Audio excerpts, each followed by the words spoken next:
Hello, everyone. Welcome back to week 26 Be College Ready seminar. And as always, here are some group learning agreements before we start. So please be present and pay attention while watching this video. Respect different people's stories and contributions to this, and to take notes when it is necessary. So our vision for the YSP is to elevate people's growth mindsets so we all achieve higher ambition. And our mission is to guide first generation high school students so they will pursue and obtain a college education. So what are the purposes for these BCRs?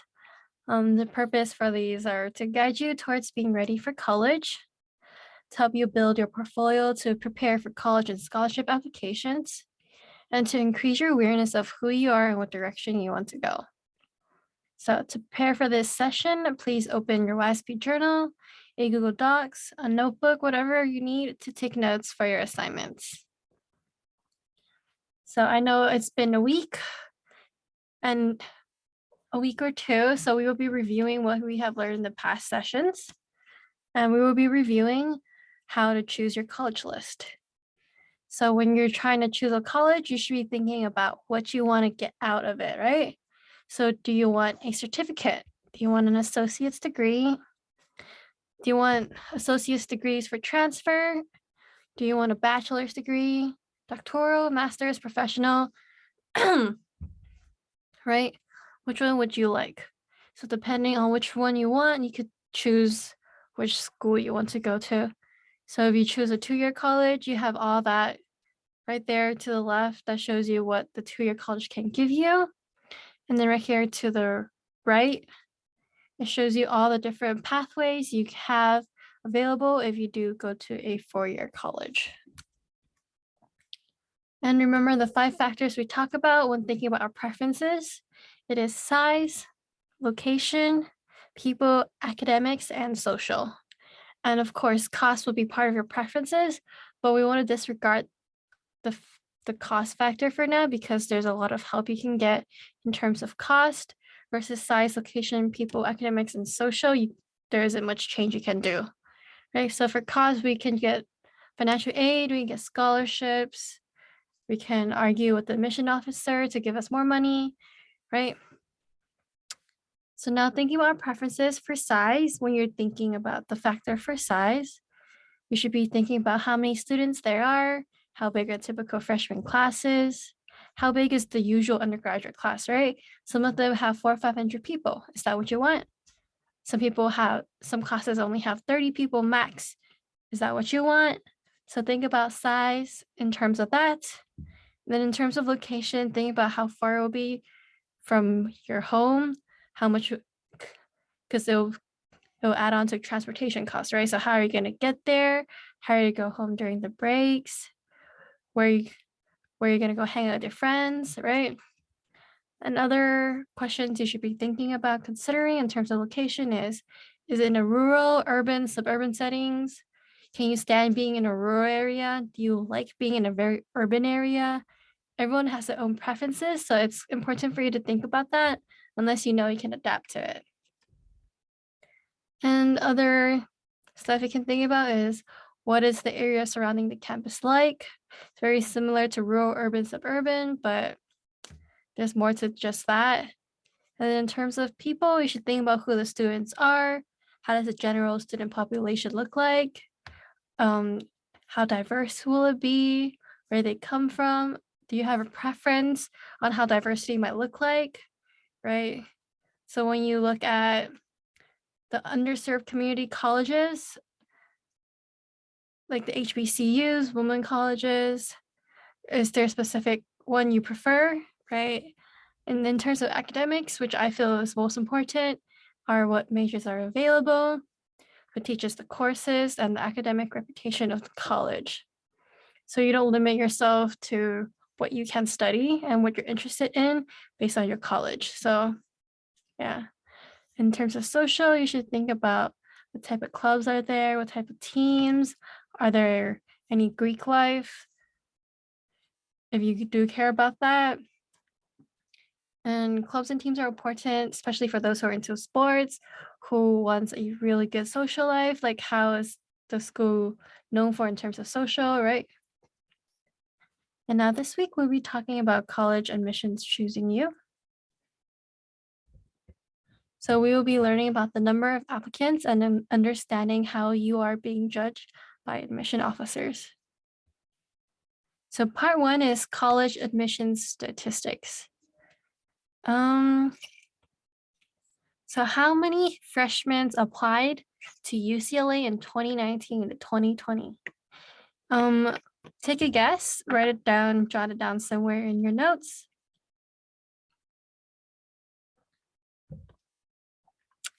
All right, so UCLA received around 109,000 applications in 2019 to 2020, right?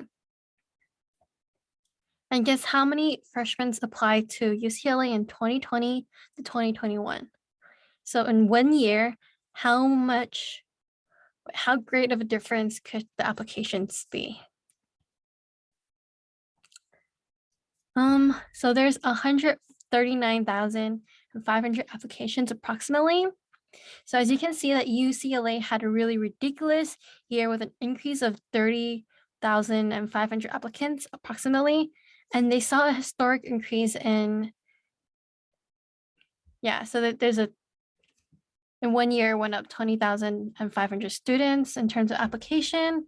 And they seen an increase of BIPOC applicants. So there's more minorities applying for it because they disregarded the SAT or ACT, or it became optional since standardized tests may discourage students from applying, since students were discouraged by their scores, especially if you do come from a lower income family who doesn't prep you as well or give you as much preparations for these type of tests. And since it is now optional, more students are willing to take a chance. Another possible reason why there's such a historical increase is that during economic downturns, many jobs may be hard to come by, so people turn to education so that they could have a degree, which gives them a stepping stone to somewhere else in their career.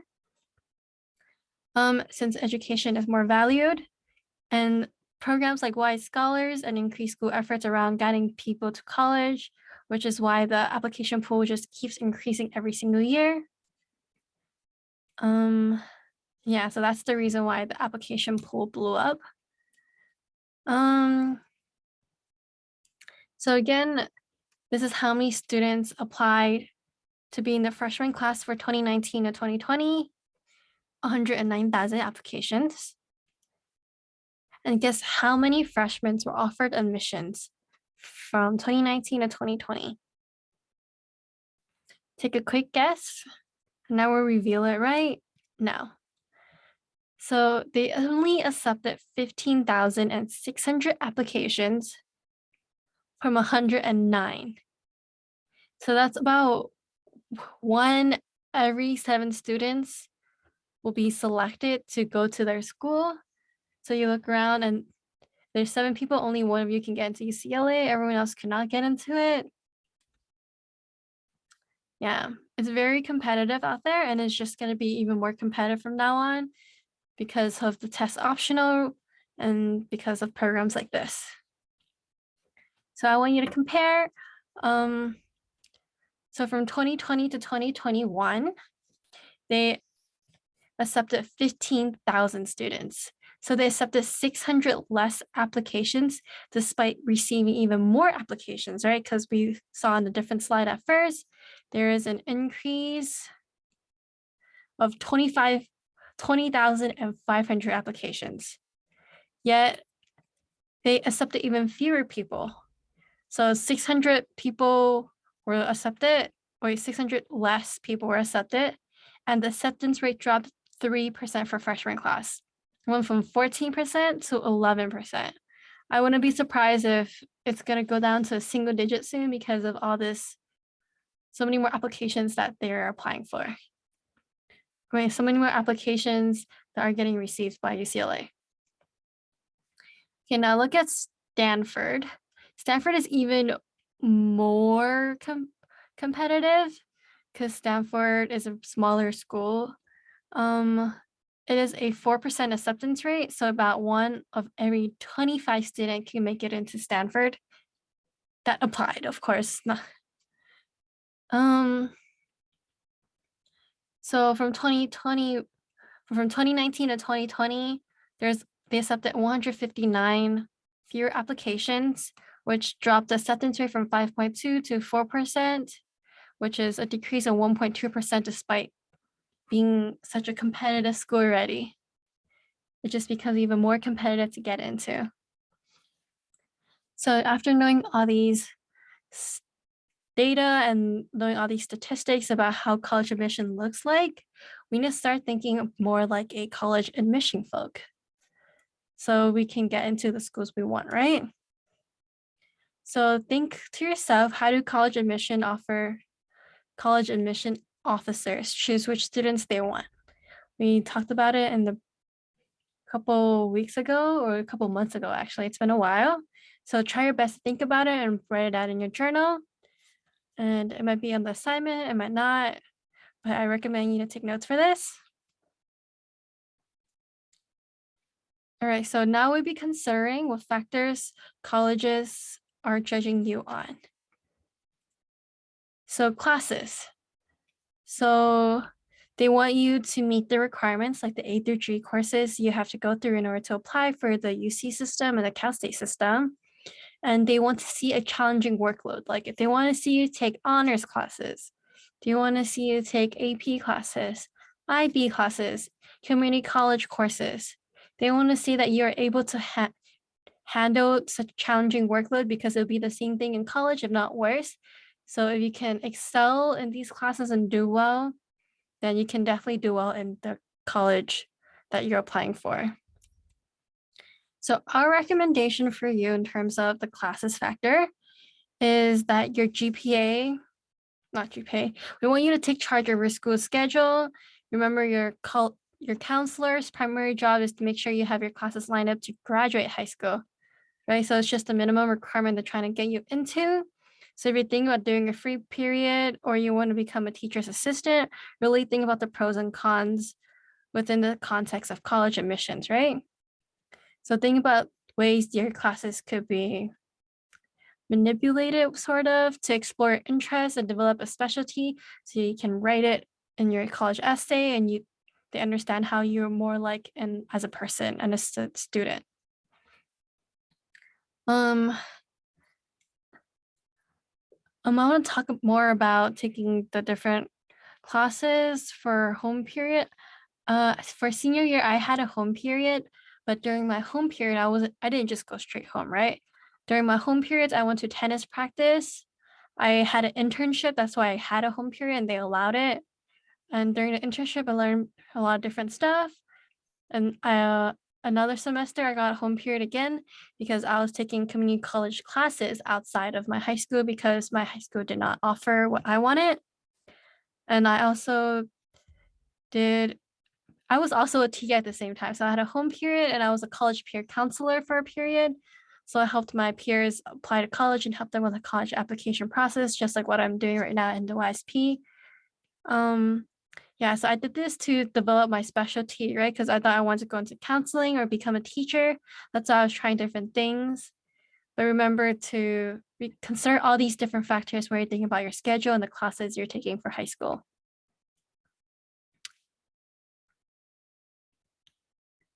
Yeah, so plan your classes, don't let your counselors pick it for you. So grades. So we recommend you to, your GPA definitely needs to meet requirements. So for UC applications, you need a minimum of a 3.0 GPA to apply. And for Cal States, your GPA has to be at least a 2.0, I believe. I don't remember, but somewhere around 2 point something. The difference between weighted and unweighted. Remember, Cal States and UCs, they look at your weighted GPA. So if you take an AP class or you take an honors class, that gives you an extra point. You should look at that.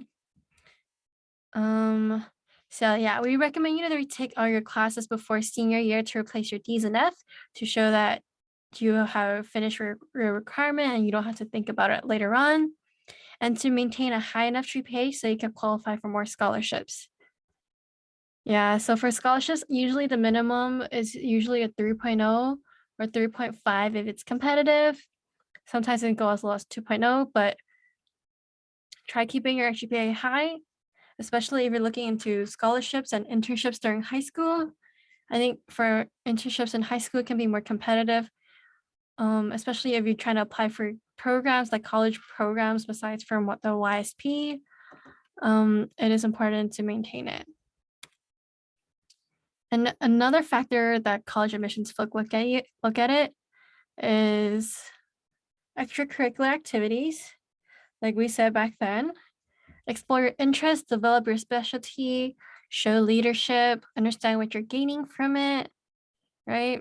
So that's why we're making you pick activities and do activities during summer so you can have this and build your portfolio. And what we recommend is that you match activities to areas of interest.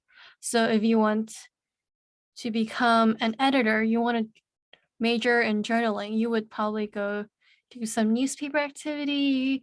You maybe start on blog, stuff like that. And to make sure you have long commitments to show that you actually care and it's not just like a one-time thing. And another thing they look at, and you might not think about as much, are relationships. So when senior year comes around, you have to start asking for a letter of recommendations. And private schools definitely ask for letters of recommendations. Even some UCs have started selectively chosen applicants to submit letters of recommendations to help with their decisions. I know for a fact that UC Berkeley asked for a letter of recommendation for me, but I did not submit mine. I should have done so, but I still got in. But I felt like they were on a border of whether or not letting me in or not. That's why they had the letter of recommendation offer. So with the declining importance of SAT and ACT tests, we believe that letters of recommendation become a bigger factor in the future. So when you're thinking about asking for letters of recommendations, who is a staff member you have gotten to know or worked with this year that you feel close with? Do you think they can write you a really good recommendation letter that accurately reflects you, or are you gonna ask someone who barely knows you but has like a really nice name to a really nice title to their name, right? So these are things you need to think about in terms of relationships. So we recommend you to ask for help from us to help build relationships, because when you ask us for help on your PIQs, for your essays, your assignments, you are building a relationship because we get to know you more. We start seeing you grow more as a student, as a scholar, and as a person, right? And then sometimes you can even switch around and help us instead, because we have a lot on our plates and we really appreciate the help when you step up and do stuff for us. And just getting to know people and network with people and socializing is a great way for you to start getting close with people and building relationships so that they can start writing you a letter of recommendations. Last factor here is they want to see your self-awareness and your reflections through your challenges, your majors, careers, your goals, your changes, and your life lessons, right? So this is one area that juniors and seniors have a lot of trouble in, because colleges want people who have a clear understanding of themselves and their future pursuits. You should know the challenges you have gone through and the life lessons you gained from them. You should know how you have changed over time. You should know the possible goals, majors, and careers you wish to pursue in the future. And this is shown through your college essays and your applications and your extracurricular factors, or when they tell you to fill out the extracurricular forms.